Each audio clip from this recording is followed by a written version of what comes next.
جن کو بھی حالات بدلتے ہوئے دکھائی نہیں دے رہے، جو نا امید ہے اور سوچ رہے ہیں حالات کے بدلنے کا کوئی چانس نہیں، جن کی مدد کرنے کو کوئی تیار نہیں، جو سمجھ نہیں پا رہے ان کی زندگی میں کیا چل رہا ہے، کب ٹھیک ہوگا یہ سب، اٹھیں، وضو کریں، نماز ادا کریں اور اللہ کے سامنے سجدے میں مانگیں۔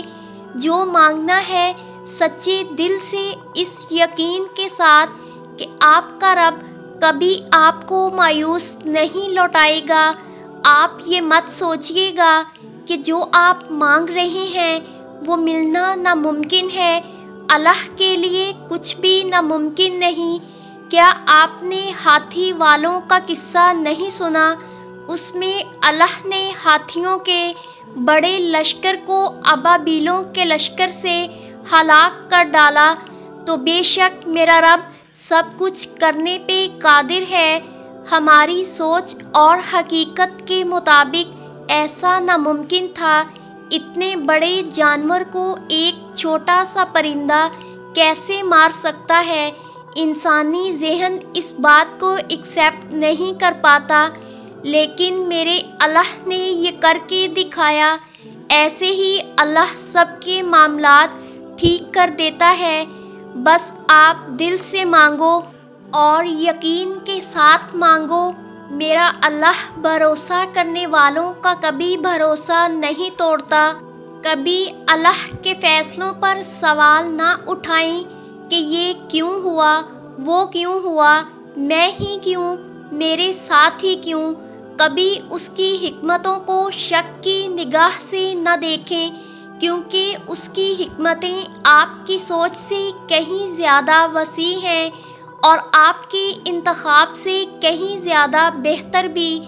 اور جب آپ ایمان رکھتے ہیں تب آپ ان چیزوں پر بھی یقین رکھتے ہیں جسے دوسرے نہیں دیکھ پاتے، جنہیں آپ معجزے کہتے ہیں، جنہیں آپ اللہ کی مدد کہتے ہیں۔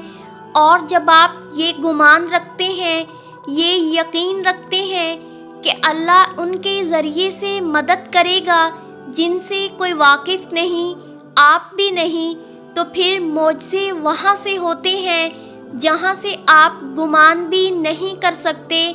پھر انسان کو اس کا یقین ہی اللہ تک لے جاتا ہے، جس کے ایک حکم سے سمندر 2 حصوں میں بٹ گیا۔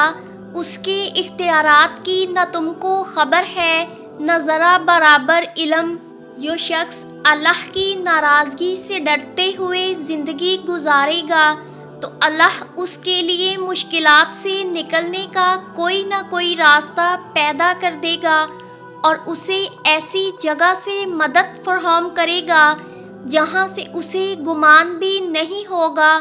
اور جو کوئی اللہ پر بھروسہ کرے تو اللہ اس کا کام بنانے کے لیے کافی ہے۔ یقین رکھو کہ اللہ اپنا کام پورا کر کے ہی رہتا ہے۔ البتہ اللہ نے ہر چیز کا ایک اندازہ مقرر کر رکھا ہے۔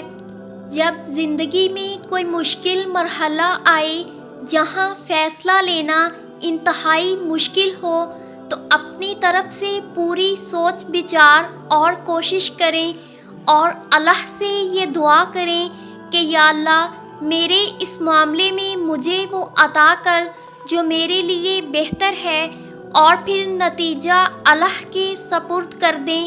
اس سے ذہن پرسکون ہو جائے گا اور نتیجہ جو بھی آئے اسے اللہ کی مرضی سمجھ کر خوش دلی سے قبول کر لیں۔